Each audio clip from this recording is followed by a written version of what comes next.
Sang surya telah bersinar, syahadat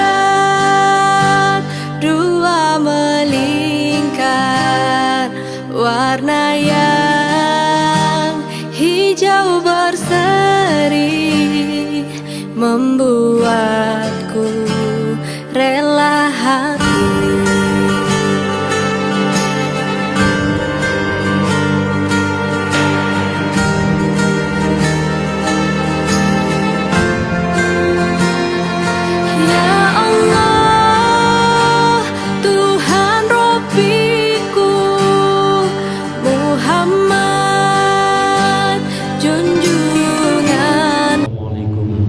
Warahmatullahi wabarakatuh.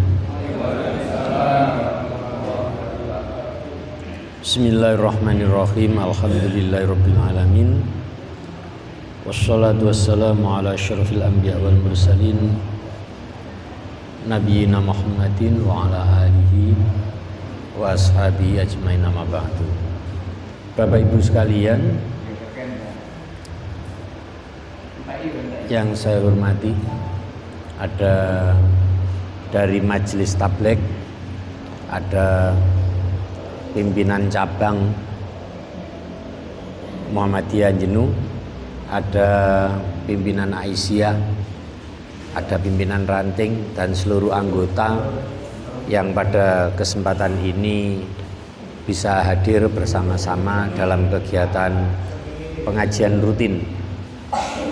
Bapak Ibu sekalian, dulu waktu saya masih menjadi ketua pemuda Muhammadiyah, saya masih ingat pertemuan di gedung sebelah timur itu sekitar 200-an yang hadir. Terus saya sudah lama tidak kesini, terakhir mungkin audit waktu kepala sekolahnya masih Pak Darkun, kira-kira 2017 mungkin. Setelah itu hanya lewat saja, tidak pernah mampir. Bapak Ibu sekalian, waktu 1 jam ini pertama saya pakai untuk konsolidasi organisasi. Di Muhammadiyah itu sudah dibangun mekanisme organisasi 5 tahunan. Jadi dalam rangka menjaga keberlangsungan organisasi, setiap 5 tahun ada kegiatan muktamar. Setelah muktamar ditindaklanjuti dengan musyawarah wilayah, yaitu di tingkat provinsi, terus ditindaklanjuti dengan musda di tingkat kabupaten, ditindaklanjuti dengan muscap di tingkat kecamatan, dan ditindaklanjuti musran di tingkat ranting. Musda sudah berjalan pada bulan Maret yang lalu, tanggal 18 Maret 2023. Kemudian ditindaklanjuti dengan muscap yang seharusnya ini sudah tuntas, tapi masih ada beberapa cabang yang belum muscap. Dalam muscap itu ada kegiatan laporan pertanggungjawaban pengurus selama 1 periode yang telah berjalan. Kemudian ada penyusunan program 5 tahun ke depan ini mau mengerjakan apa. Dan yang ketiga yaitu pemilihan pengurus baru. Di Muhammadiyah sudah disepakati bahwa ketua itu hanya 2 periode.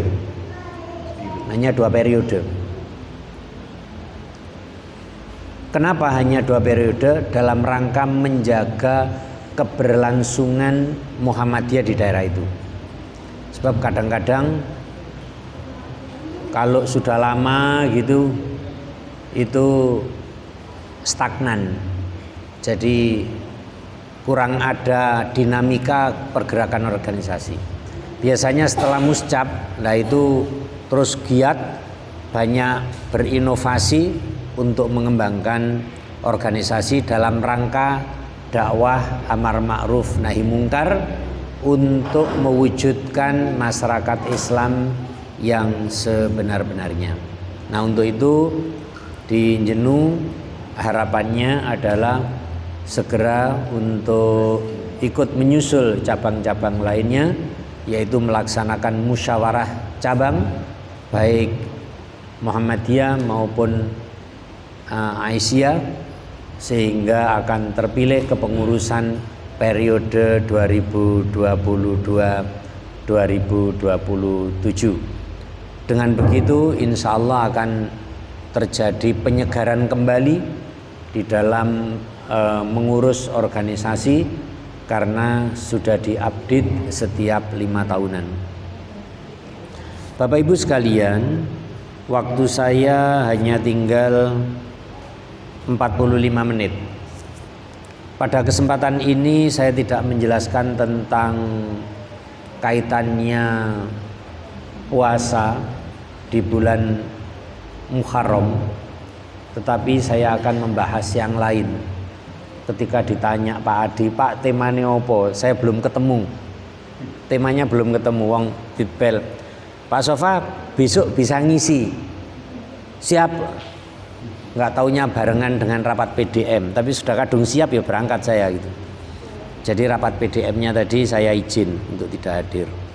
Pertama Bapak Ibu perlu diketahui bahwa Nabi ketika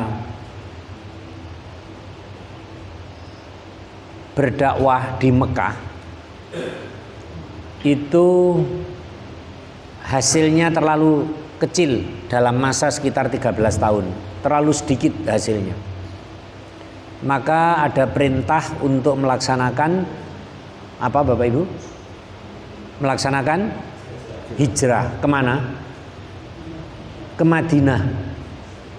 Jaraknya tidak sedikit, 480 km. Saat itu ditempuh dengan kendaraan binatang, yaitu unta, kuda. Perjalanan yang jauh itu menjadi tantangan yang luar biasa. Apakah umat Islam yang jumlahnya tidak banyak itu mau mengikuti Nabi dengan cara melepaskan seluruh harta yang ada ditinggalkan? Tidak kepikir tanahku seberapa luasnya, sudah disertifikatkan apa belum, ditinggal. Yang tidak bisa dibawa ditinggal. Hal yang penting di sini Bapak Ibu, ketika Nabi hijrah, kemudian untuk menentukan tahun Islam itu pakai acuan apa? Baru pada masa Umar bin Khattab ditetapkan tahunnya Islam adalah tahun Hijriah. Kapan hitungannya? Dihitung tahun 1 Hijriah itu pada saat Nabi hijrah. Tetapi tetap awal tahunnya yaitu bulan Muharram, sekalipun saat hijrahnya bukan bulan Muharram. Ketika dihitung saat ini kalau dihitung, maka hijrah Nabi pada tahun 1 Hijriah itu tanggal 1 Muharramnya itu bertepatan dengan tanggal 16 Juli tahun 622 Masehi. Jadi 1 Muharram 1 Hijriah itu bertepatan dengan tanggal 16 Juli tahun 622 Masehi. Itu bukan ya Masehi. Jadi 1 Muharram 1 Hijriyah itu bertepatan dengan 16 Juli 622 Masehi. Tanggal 16 Juli itu bukan sesuatu yang kebetulan, tetapi Allah sudah merancangnya. Dan Allah akan mengeluarkan tanda kebesarannya itu di saat masyarakat sudah ilmunya sudah nutut. Jadi ternyata tanggal 16 Juli itu tahun berapapun itu bertepatan dengan matahari di atas Ka'bah. Tanggal 16 Juli tahun berapapun itu bertepatan dengan matahari di atas Ka'bah jam 12 lebih 26 menit waktu Mekah. Kalau di sini berarti tanggal jam berapa? Di sana 12 lebih 26 menit. Kalau di sini jam berapa? 16 lebih 26 menit. Jadi itulah tanda-tanda kebesaran Allah. Tanda kebesaran Allah itu dibuka oleh Allah ketika saat-saat tertentu sesuai dengan eranya. Walikulli naba'in mustaqarra wa saufa ta'lamun. Setiap berita yang dibawa oleh para nabi itu benar. Kelak, jadi akan terjadi. Kelak kamu akan mengetahui. Walikulli naba'in mustaqarra wa fasaufa ta'lamun. Kelak kamu akan mengetahui. Jadi yang disampaikan oleh Rasulullah itu terjadi. Apa yang ada di dalam Al-Quran itu terjadi, tapi baru diketahui yaitu pada saat sesuai dengan zamannya. Nah, itu sekilas tentang tanggal 1 Muharram tahun 622 Masehi itu bertepatan dengan 16 Juli 622 Masehi. Dan tanggal itu tahun berapapun matahari lurus di atas Ka'bah. Oleh karena itu, kalau kita ingin melihat melihat arah kiblat, tidak punya alat apa-apa, ya nunggu tanggal 16 Juli jam 16 lebih 26 menit atau tanggal 28 kalau nggak salah 28 Mei tahun berapapun jam 16 lebih, ya itu saya lupa lebih berapa menit itu. Tapi yang saya ingat adalah terkait dengan bertepatan tanggal 1 Muharram 1 Hijriah. Bapak Ibu sekalian, pada kesempatan ini saya akan menyampaikan yaitu apa yang ada di dalam buku panduan pedoman hidup Islami warga Muhammadiyah. Jadi pedoman hidup Islami warga Muhammadiyah. Di dalamnya ada yang namanya bab subbab akhlak pribadi. Akhlak pribadi ini diantaranya dituangkan di dalam surat Furqan mulai ayat 61. A'udzubillahi minasyaitonirrajim. Tabarakalladzi ja'ala fis sama'i buruja wa ja'ala fiha siraja wa qamaran munira. Maha suci Allah yang menjadikan langit gugusan-gugusan bintang, dan dia menjadikan juga padanya matahari dan bulan yang bercahaya. Bapak Ibu mungkin yang biasa di laut itu acuannya kalau sudah jauh dari tempat kita, acuannya betul pakai bintang-bintang. Ya, acuannya pakai bintang. ketika diamati betul, bintang-bintang itu ada susunan-susunan yang rapi. Nah, susunan-susunan yang rapi itu padahal itu adalah masing-masing beredar. Tapi saat tertentu akan terlihat susunan rapi itu. Itu adalah Allah yang menetapkan. Bisa kita bayangkan bumi kita, bumi niki yang kita pijak niku terhadap matahari jarak rata-ratanya 150 juta kilometer. Tapi ketika dilihat dari jauh itu akan membentuk susunan yang rapi. Pada saat-saat tertentu susunan-susunan itu akan kembali seperti semula. Oleh karena itu kita diajak berpikir, tabarakalladzi ja'ala fis sama'i buruja wa ja'ala fiha siraja wa qamaran munira. Kita perhatikan. Wa huwallazi ja'ala al-laila wan nahara khilfatan liman arada ayyadzakkara aw arada syukura. Dan dia, yaitu Allah, menjadikan malam dan siang silih berganti bagi orang-orang yang ingin mengambil pelajaran atau orang yang ingin bersyukur. Pelajaran apa? Ketika kita disuguhkan oleh Allah situasi siang, dari pagi, siang, sore, kemudian memasuki malam. Demikian juga besok. Ada orang yang menerjemahkan bahwa bumi ini dihamparkan datar. Datar. Tiang teng laut niku nate mboten. Kapale nek bumi datar lho nggih. Kapal niki ngeten, terus gek pojoke wong jenenge datar ya. Nek wis tekan pojok niki njungkel ngeten nate mboten. Nate mboten. Niki lak mesti mboten gak krasa nek napa terus saat tertentu di perbatasan terus njulek nek mboten nate to.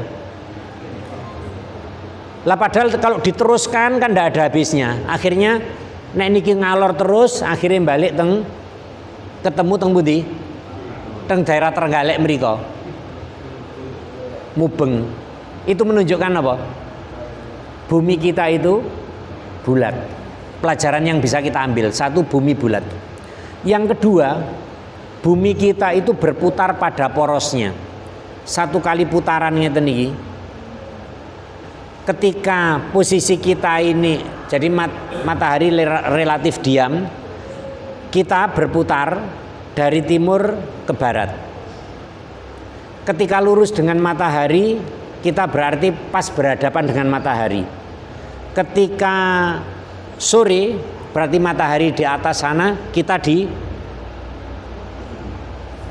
ukuran 90 derajat, pada sudut 90 derajat.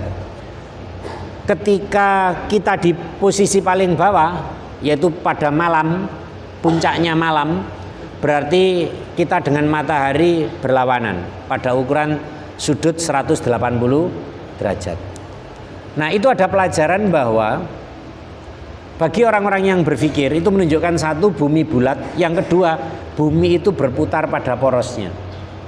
Sekalipun rasa-rasanya yang berputar itu bumi nopo matahari. Rasa-rasanya seakan-akan matahari yang berputar. Sret. Esuk teko wetan, terus mubeng tekan kono sampai sesuknya teko wetan. Jadi matahari seakan-akan berputar. Padahal kita yang berputar pada porosnya. Jadi kita ini misalnya bumi ini berputar pada porosnya. Niki matahari. Ketika ini napa penjenengan misalnya di bagian niki. Ketika ini masih menunjukkan pagi. Terus ketika ini siang, ketika ini sore, terus ketika di bawah ini kita berada di posisi malam. Jadi bumi kita itu berputar pada porosnya dengan napa jenenge niku satu putaran itu 24 jam. Nah, ini menjadi pelajaran bagi kita. Awal untuk mengajak kita berpikir tentang akhlak pribadi, kita diajak berpikir tanda kebesaran Allah. Barulah masuk setelah ayat itu, wa ibadur rahmanil ladzina yamshuna 'alal ardi haunau wa idza khatabahumul jahiluna qalu salama.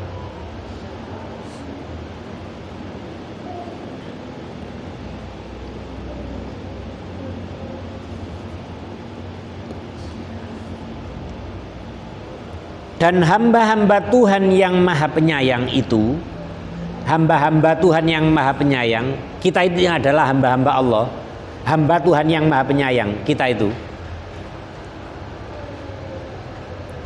ialah orang-orang yang berjalan di atas bumi dengan rendah hati. Dan apabila orang-orang jahil menyapa mereka, mereka mengucapkan kata-kata yang mengandung keselamatan. Pada kehidupan sehari-hari, bapak-bapak, ibu-ibu, orang itu ketika diberi kenikmatan itu kira-kira ada keinginan apa? Ketika diberi kenikmatan lebih, dikai duit luwe, kira-kira apa? Punya keinginan apa? Dodro. Di balik dodro itu ada keinginan apa kira-kira? Nambah.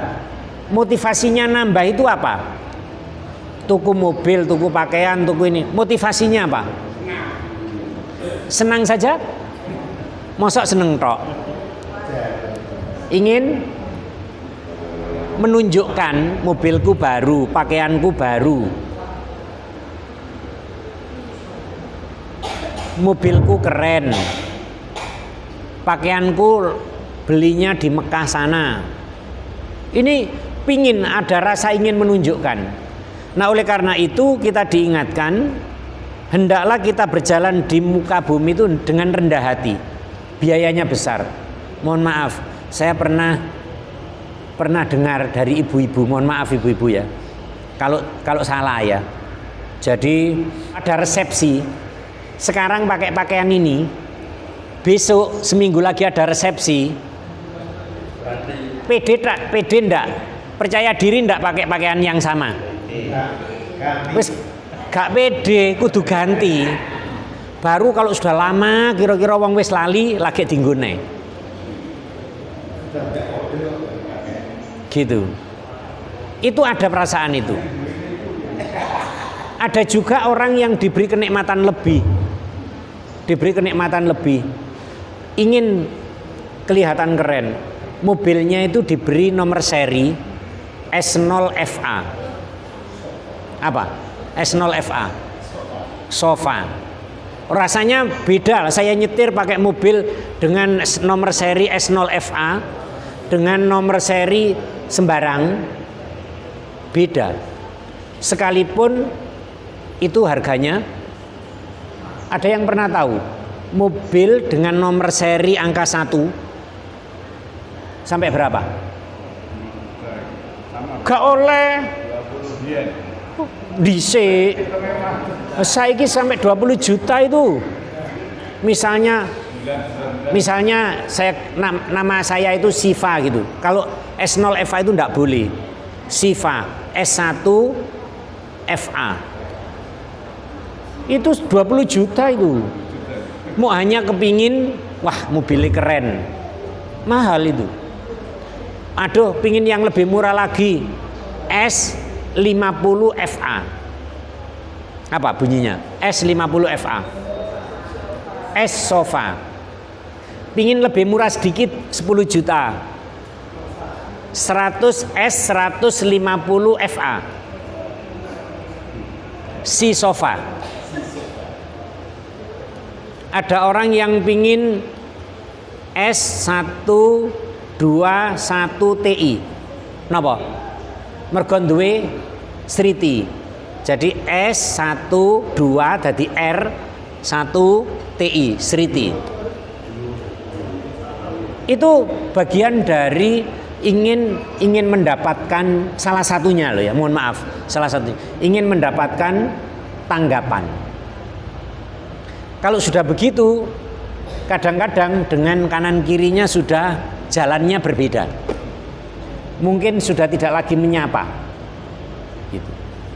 Oleh karena itu diingatkan, hendaklah berjalan di muka bumi dengan rendah hati, gak usah pamer. Dan apabila orang-orang jahil menyapa mereka, mereka mengucapkan dengan kata-kata yang mengandung keselamatan. Banyak terjadi Bapak Ibu, kelompok-kelompok anak itu hanya disapa dengan sapaan yang kurang enak, akhirnya muncullah geng-geng, terus terjadi apa? Tawuran. Karena disapa dengan sapaan yang jahil, terus tidak terima. Biasanya anak muda yang kurang banyak belajar tentang Al-Quran, disapa dengan sapaan-sapaan jahil, menjawabnya dengan kejahilan pula. Oleh karena itu di dalam surat Luqman disebutkan wala tusair khaddaka linnasi wala tamshi fil ardi maroha. Dan janganlah kamu memalingkan mukamu dari manusia karena sombong, dan jangan kamu berjalan di muka bumi dengan angkuh. Sesungguhnya Allah tidak menyukai orang-orang yang sombong lagi membanggakan diri. Jadi ketika kita diberi kenikmatan itu tidak boleh untuk menyombongkan diri, tidak boleh dipakai untuk membanggakan diri, tapi justru ketika diberi kenikmatan itu kita manfaatkan. Kalau diberi rizki, maka nafkahkan rizki itu dengan cara menafkahkan yang manfaat.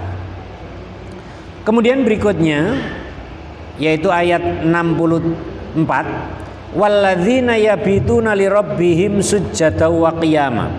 Dan orang-orang yang melalui malam hari dengan bersujud dan berdiri untuk Tuhan mereka. Jadi niki abot ngomong mboten nggih. Bengi dijak tahajud. Niki akhlak pribadi niki lho nggih. Jadi sebagian malam itu kita diajak tahajud. Niku kira-kira abot napa mboten nggih?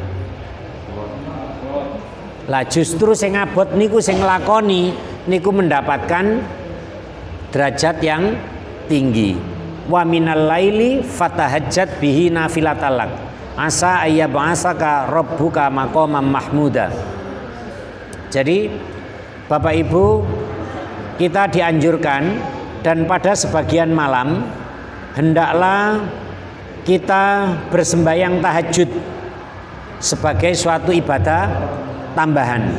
Mudah-mudahan Tuhanmu mengangkat kamu ke tempat yang terpuji. Kenapa kok di waktu malam itu kita dianjurkan untuk bertahajud? Itu ketika di waktu malam itu menunjukkan bahwa satu sisi ketaatan kita ketika diperintah oleh Allah untuk bangun malam bersujud, ketika kita sholatul lail yang di waktu malam itu tidak ada saingannya, situasinya senyap, maka insya Allah ketika kita betul-betul mengupayakan itu, maka dapat melaksanakan sholat dengan khusyuk, tidak tergesa-gesa. Kecuali kalau diatur tergesa-gesa gitu ya. Tapi kalau kita melaksanakannya dengan penuh kesungguhan, itu dapat diatur tidak tergesa-gesa dan dilakukan secara khusyuk. Nah, oleh karena itu Bapak Ibu sekalian, anjuran ini marilah kita coba untuk kita respon. Bagi yang mungkin belum pernah, kita coba untuk melaksanakan sholatul lail. Tapi kalau tidak pernah, saya tidak yakin, mesti pernah, bahkan rutin. Paling tidak itu kan waktu-waktu sekitar Ramadan itu kan gak telat. Nggih, Pak nggih. Nggih. Nah, itu kita dianjurkan di sebagian malam ini sempatkan untuk hadir bersujud. Kemudian di ayat berikutnya, walladzina yaquluna rabbana srif 'anna adzab jahannam, Inna adzaba kana gharama. Orang-orang yang memohon, orang-orang yang berdoa, ya Tuhan kami, jauhkan azab jahanam dari kami. Sesungguhnya azabnya itu adalah kebinasaan yang kekal. Innaha saat mustaqar wa muqama. Sesungguhnya jahanam itu seburuk-buruk tempat menetap dan tempat kediaman. Ketika kita sadar Bapak Ibu bahwa kita itu diberikan, dianugerahi Allah, yaitu dianugerahi jiwa yang sempurna, bisa membedakan yang salah dan benar. Saged nggih? Perbuatan salah kali bener niku saged bedakne nggih? Iya, karena kita itu semua dianugerahi kesempurnaan jiwa, bisa membedakan yang baik dan buruk. Saged nggih? Bisa membedakan halal haram, bisa membedakan manfaat dan tidak. Sing angel napa Bapak Ibu? Sing angel napa? Wis awak dhewe iso bedakne. Sing angel napa? Sing angel milih sing apik, milih sing bener, milih sing halal, milih sing manfaat. Niku kadang-kadang terjadi perang batin.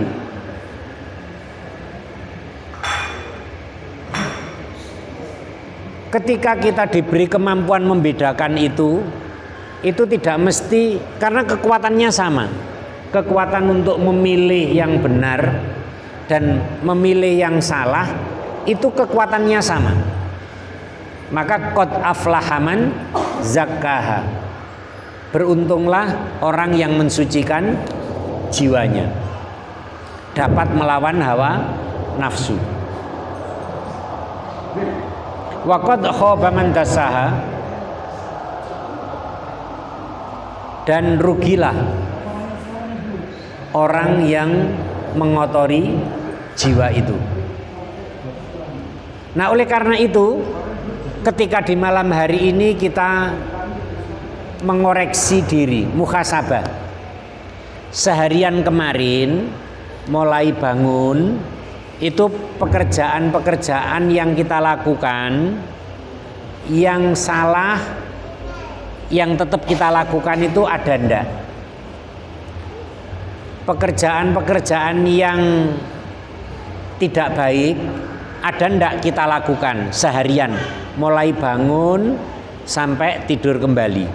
Itu kita muhasabah di malam hari itu.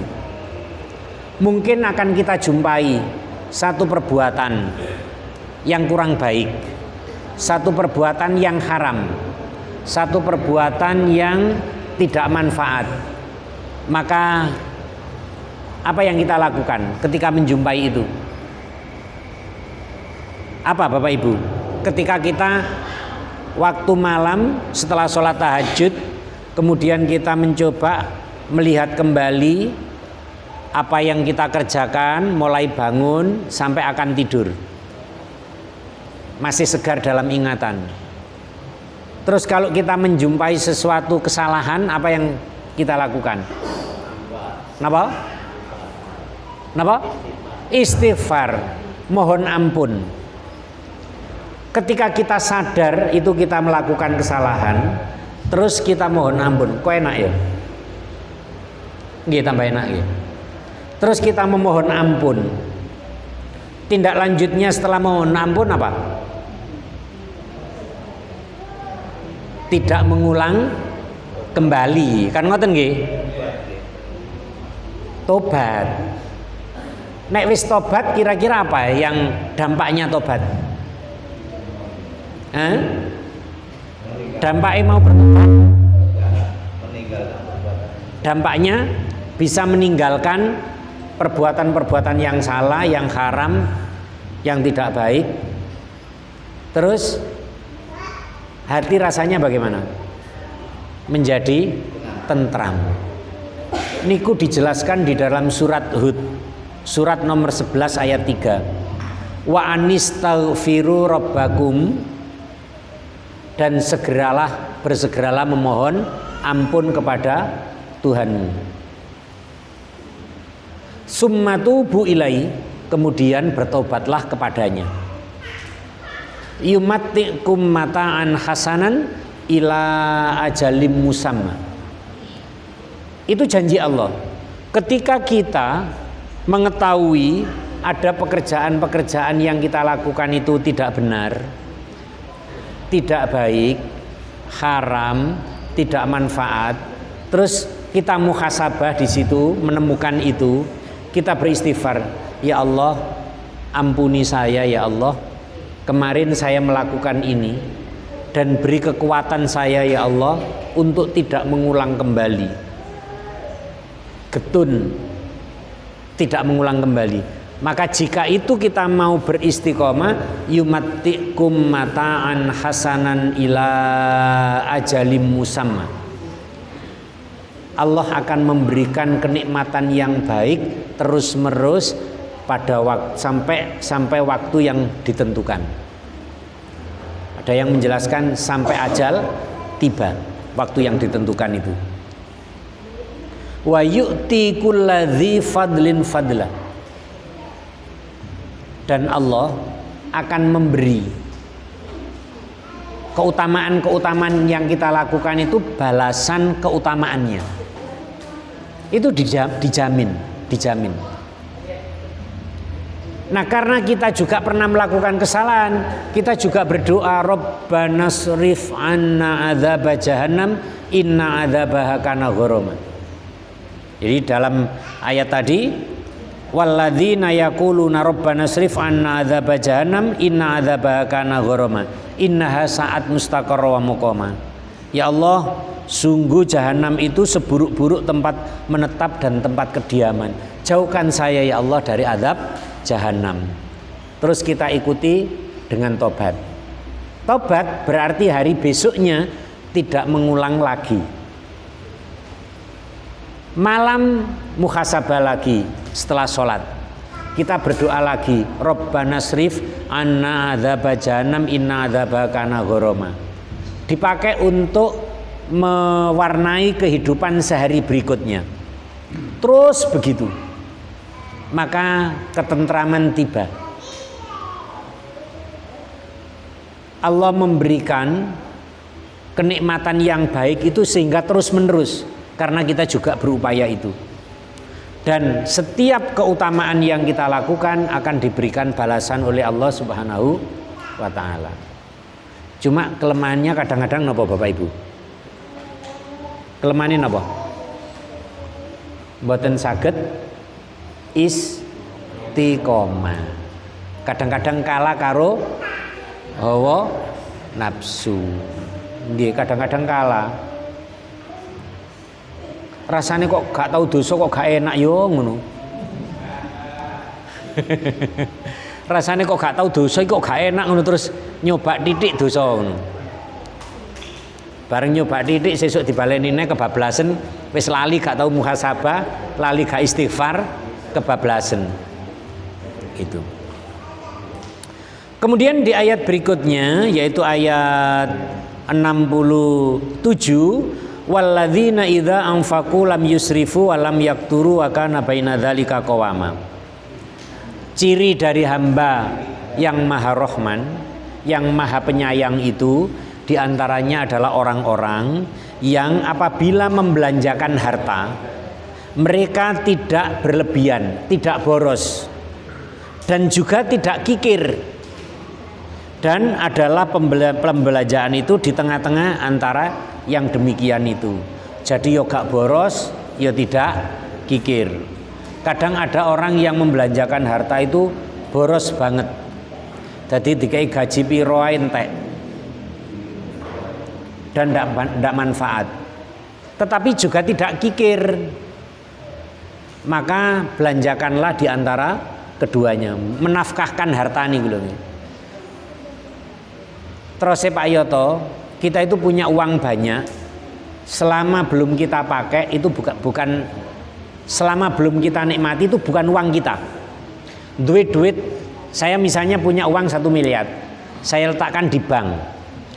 Sakwulan itu dapat jasa 300.000. Itu pun tidak saya ambil, masih saya simpan di bank.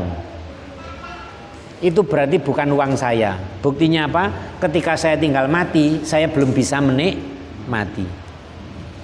Ora digawe umroh, ora daftar haji ya ora, zakat ya ora, belas gak ono imbase. Padahal dibelani isuk budal mergawe, sore mulai wis kesel turu, sholat cepet-cepetan, itu ndak ada yang manfaat karena uang yang kita miliki belum kita nikmati. Itu berarti bukan uang kita, sekalipun jumlahnya banyak. Itu ketika kita mati diwaris. Lah mereka lah ya ahli waris yang kalau mau menikmati baru menjadi uang mereka.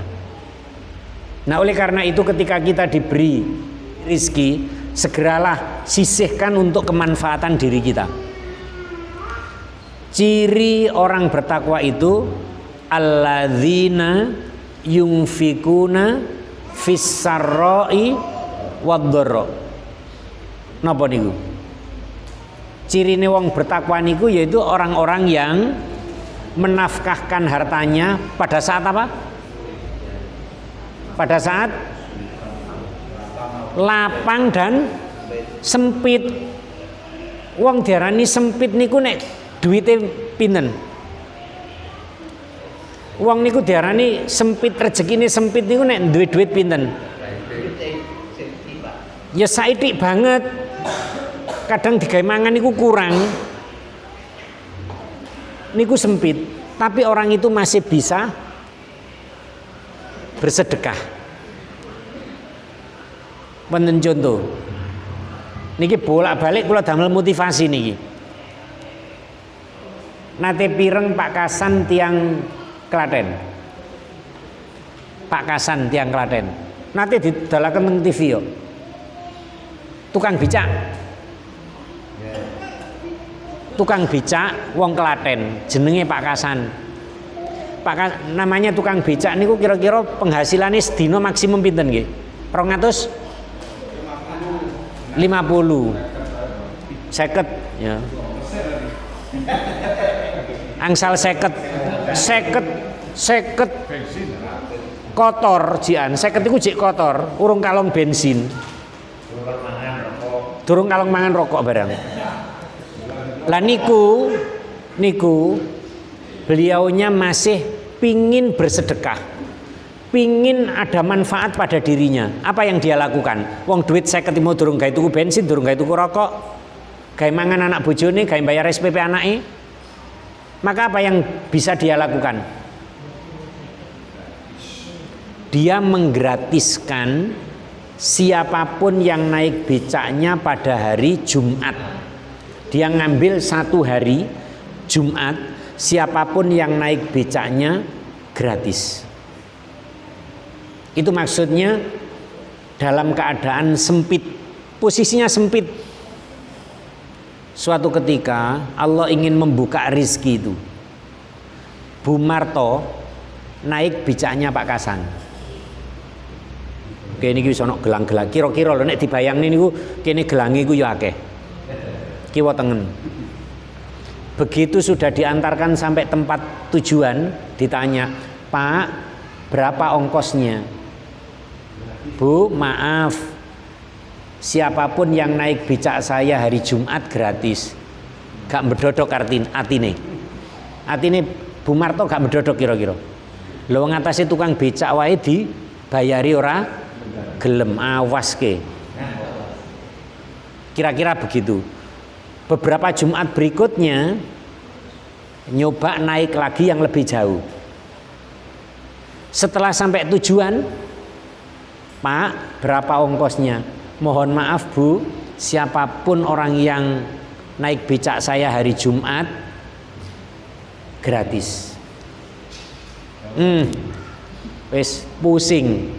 Kok iso wong tukang becak wae iso gratisne wong sugih. Pikirane ngoten, nek sing numpak niku kira-kira wong biasa wis pantes wis gak oleh bayar niku pantes ngono.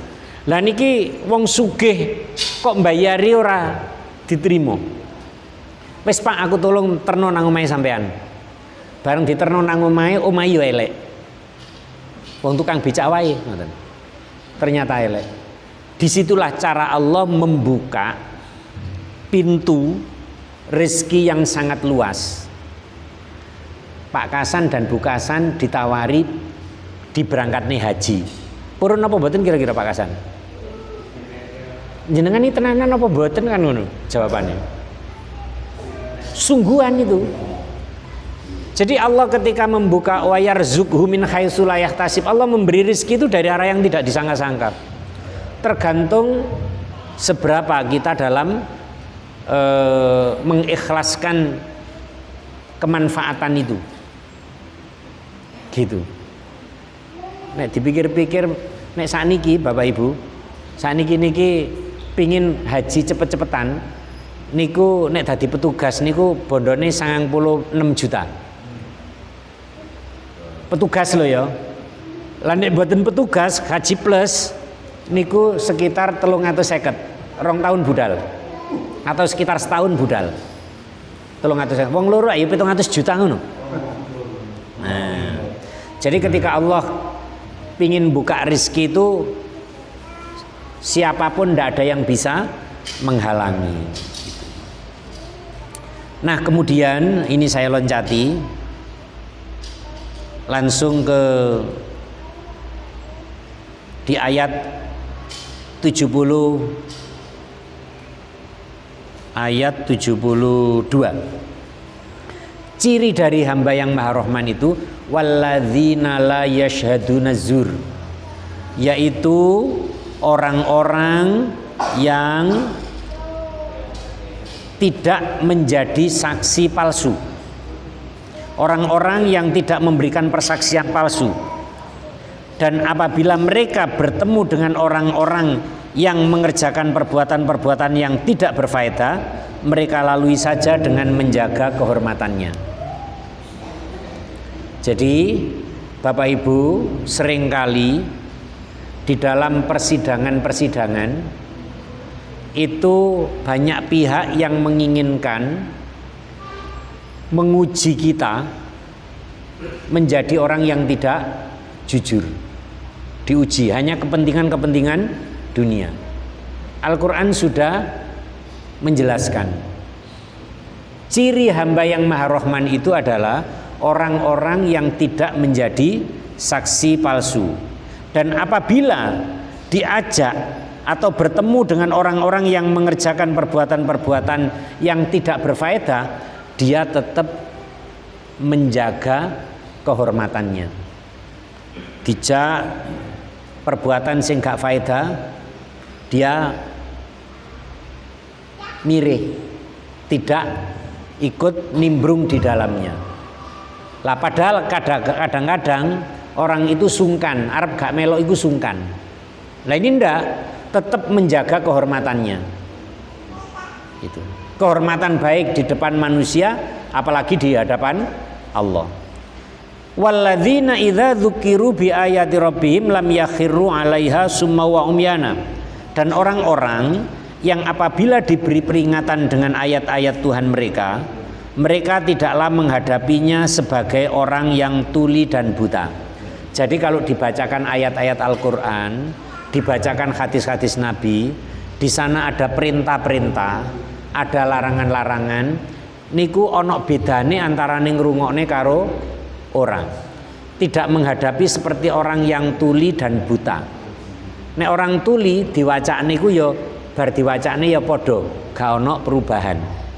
Nah ini adalah mereka yang merupakan memiliki ciri-ciri dari hamba yang maha pemurah itu, yang maha penyayang itu. Punya ciri-ciri seperti itu. Kemudian berikutnya ulaika yujzaunal ghurfata bima sabaru wa yulaqauna fiha tahiyyatan wa salama. Mereka itulah yang dibalasi dengan martabat yang tinggi dalam surga karena kesabaran mereka, dan mereka disambut dengan penghormatan dan ucapan selamat di dalamnya. Karena sabar tadi ketika diberi kenikmatan tidak dipakai untuk pamer, tidak pakai untuk menyombongkan diri, tidak dipakai untuk riak. Ketika disapa orang-orang jahil, jahil mulutnya, jahil tangannya, dia tidak membalas dengan kejahilan, tapi membalas dengan keselamatan. Kemudian mereka sabar meluangkan waktu malam untuk bangun muhasabah. Kemudian ketika menemukan ada sesuatu perbuatan yang salah telah dilakukan, kemudian apa? Beristighfar dan tidak mengulang kembali. Hasil muhasabah dipakai memperbaiki kehidupan hari berikutnya. Demikian seterusnya. Ketika punya uang, menafkahkan hartanya baik di waktu lapang maupun di waktu sempit. Tidak boros, tapi ya tidak kikir. Kemudian tidak menjadi saksi palsu. Ketika ada temannya yang melakukan perbuatan tidak berfaedah, dia tetap menjaga kehormatannya, karena diberi bekal oleh Allah, mampu membedakan yang salah dan yang benar, mampu membedakan yang halal dan haram, mampu membedakan yang baik dan buruk, mampu membedakan manfaat dan tidak. Maka dia menjaga kehormatannya dengan memilih apa? Sing halal, sing manfaat, sing bener, sing baik. Terus ketika dibacakan ayat Al-Quran, dia memperhatikan, tidak seperti orang yang tuli, tidak seperti orang yang buta. Setelah baca ini tahu, oh bisa membedakan. Maka mereka itulah orang-orang yang dibalasi dengan martabat yang tinggi di dalam surga karena kesabaran mereka, dan mereka disambut dengan penghormatan dan ucapan selamat di dalamnya. Mereka kekal di dalam surga. Surga itu sebaik-baik tempat kediaman. Jadi seperti itu. Pas jam 5 gitu. Pancen di setelane ngono, Pak. Pas gitu. Iya. Nah, tinggal 1/4 jam untuk tanya jawab. Monggo Bapak Ibu. Warahmatullahi wabarakatuh.